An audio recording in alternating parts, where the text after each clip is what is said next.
మహలోని పేరును కొట్టివేయబడకుండా ఉన్నట్లు ఆయన యొక్క భూమిని వేరొకడు తీసుకొని అన్యాక్రాంతం కాకుండా ఉండుటకు ఏం చేస్తున్నానంట, మహలోని భార్య అయిన రూతుని నేను పెళ్లి చేసుకున్నాను. తద్వారా ఏమైంది, రూతు యొక్క వైదివ్యం ఏమైంది, అగౌరవం కాస్త ఏమైంది, గౌరవాన్ని కలిగి, అశాంతి కాస్త విశ్రాంతిలోకి వచ్చింది. ఏమంది నయోమి, కుమారి నేను నీకు ఏం చేయాలనుకుంటున్నాను, విశ్రాంతి కలుగు చేయవలసిన దానిని కదా. ఎలా కలుగు చేసింది, బోయాజునిచ్చి పెళ్లి చేసింది. అంటే ఆ రోజుల్లో వివాహాల ప్రకారం చూస్తే 2 రకాలు, ఒకటి లిబరేటర్స్ మ్యారేజ్, రెండోది విమోచక మ్యారేజ్. విమోచక మ్యారేజ్లు అంటే ఎవడు పడితే వాడు చేసుకోవడానికి లేదు, ఎవడు పడితే వాడు చేసుకోవడం, చట్టాలు, రూల్స్, రెగ్యులేషన్స్ అన్నీ ఉన్నాయి. ఆ రూల్స్ రెగ్యులేషన్స్ ప్రకారము ఏం చేసిందంటే నయోమి తన కోడలికి ఏం చేసిందంటే బోయాజునిచ్చి పెళ్లి చేసి ఆమె యొక్క అగౌరవాన్ని తీసివేసి గౌరవాన్ని వేసింది. అగౌరవాన్ని తీసేసి గౌరవాన్ని దయచేసింది.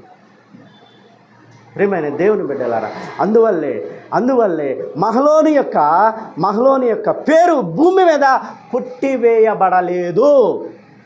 ఆనాడు ఏరు యొక్క పేరుని భూమి మీద నుంచి కొట్టివేయబడలేదు తామరు చేత.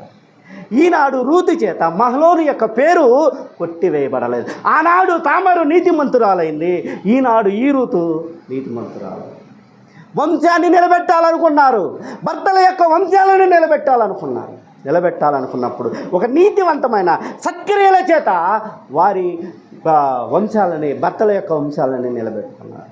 విధేయత, అత్తల ఎడల విధేయత, మామ ఎడల విధేయత, సమాజం పట్ల విధేయత అన్నీ చూపించి ఏం చేశారంటే ఆనాడు తామారు నీతిమంతురాలైంది.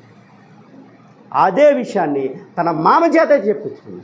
ఈనాడు రూతు ఏం చేసిందంటే నయోమి యొక్క బంధువులని ఏం చేసిందంటే పెళ్లి చేసుకొని రూతుకి అనుగుణంగా, నయోమి యొక్క ఆలోచనలకు అనుగుణంగా బతికి నీతిమంతురాలుగా అనిపించుకుంది.